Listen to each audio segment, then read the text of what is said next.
I'm Scott Atwell, president of the FSU Alumni Association, and one of the overarching goals here at the association is creating meaningful opportunities for alumni and friends to remain connected to FSU, and sometimes that means gathering on the high seas. A year ago, our inaugural Seminoles at Sea cruise was a remarkable success. More than 350 FSU alumni and friends gathering for a 3-night cruise aboard the Disney Wonder going to the Bahamas. And we all rallied around the Thursday night FSU football game with North Carolina. Our friends at Disney provided the 9th deck where they have the large screen television.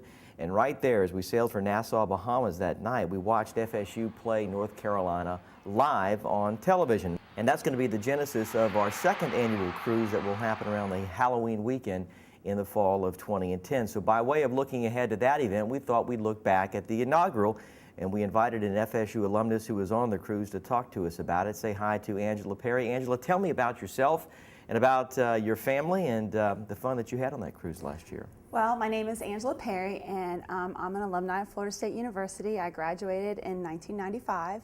My mother is also an alumna of Florida State University, and so Florida State is in my blood. And my husband also graduated from Florida State as an undergrad and then went through the PIMS program here at Florida State.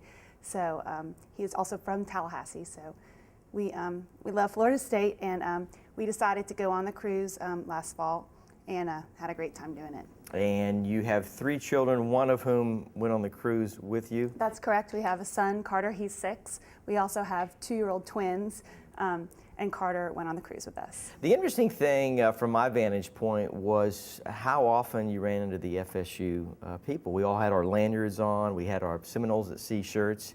FSU made up only about 20%, maybe 15% of the number of people who are on the boat, but it seems like everywhere you turned, FSU folks were there, and that was sort of a comforting, interesting feeling, wasn't it? Yeah, it was really great to see, people who also love Florida State and get to hang out with them, make new friends, see some old friends too. And yeah, we had a big presence on the ship, I felt, and it was really nice to go to the events and see those folks, and then have time to yourself as well. When you talk to friends about the experience of this cruise, what are the things that you tell them? I tell them that I was never a cruise person to begin with, and so I had a lot of winning over to do, but it far exceeded my expectations, and we just had a fantastic time. That the events that were planned were wonderful, but yet we still had time to feel like we could go off on our own and do things that we wanted to do personally, that my child was well taken care of while I was on the ship, that the food was fantastic, and that overall it was just a great experience. When you say the events that took place, what are the ones that stand out to you most? The reception that we had with Chris Winkie, I thought that was a really fantastic event. Of course, we enjoyed watching the game. It was a victory for the Seminoles, so that was good as well. And both of those things stood out in my mind as events that I loved going to and hanging out and being with other Florida State fans and alumni. You hinted at something that I think you could describe probably better than anyone, and that is being a parent of a child, a 6-year-old who's on the boat, and having an environment where you can enjoy yourself as an adult, know your child is enjoying himself as a child in the Disney experience. How does Disney pull that off? You just feel very comfortable leaving your children because you know that the staff members are experienced and being with children and providing fun entertainment for them while you're also being entertained. And so I just didn't even bat an eyelash about leaving Carter with the staff members that were there.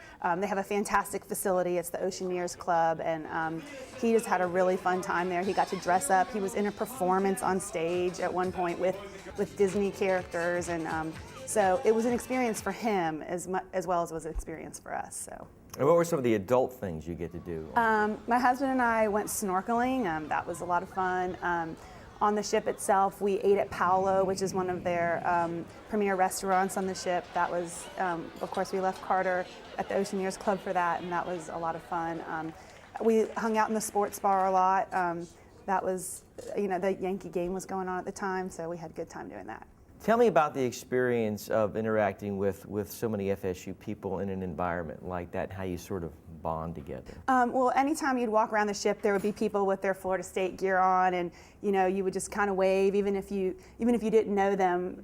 You felt a mutual relationship with them with their Florida State gear on. And then we would meet folks off the ship as well when we went snorkeling. There were several couples there that were also from the group of us, and we just got to chatting, and you get to make new friends that way. That you have Florida State in common, so you have common ground that you can start off your friendship on, and it was nice. This year, our celebrity is going to be Dr. Eric Barron, our new president. Last year, of course, it was Chris Winkie. Talk to me about the opportunity to interact with someone like that you don't get the opportunity to interact with every day. Well, there was a reception that they had, Chris Winkie came to, and it's just great to hear him talk about his time at Florida State. He was here around the same time that I was, so I can really relate to the things that he was saying, and it's just really neat to look back at his experience and what I shared with him and what my experience was, and he was just a really good ambassador, I felt, for Florida State on the ship. So.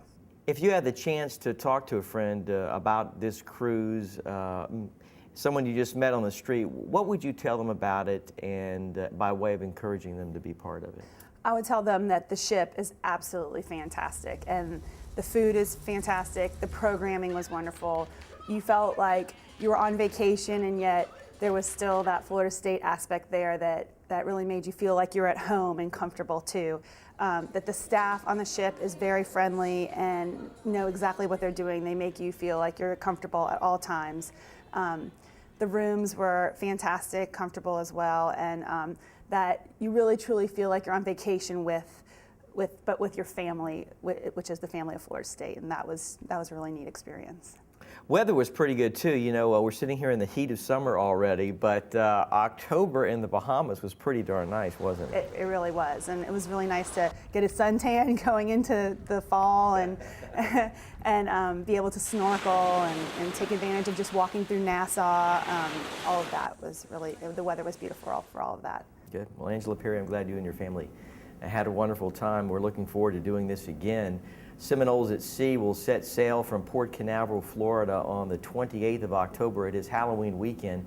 But that night, that Thursday, Florida State University plays North Carolina State on ESPN, and that's where all Seminoles will be watching on that ship on the ninth deck. And it is a wonderful experience to be heading to Nassau, Bahamas, in the Gulf Stream, watching your Seminoles live and knowing you're going to wake up in Nassau. It really is an interesting experience and a great opportunity to be with a lot of great FSU people.